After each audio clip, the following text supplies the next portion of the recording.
A magnitude 3.1 earthquake occurred. Michoacan, Mexico.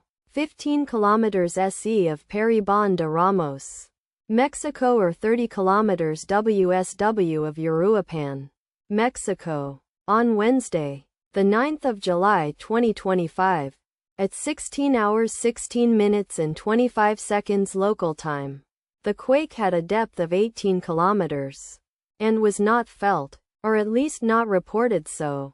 Data source from EMSC. Did you feel it?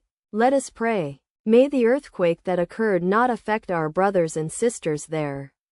May the earthquake not happen again. And may God protect everyone. Amen.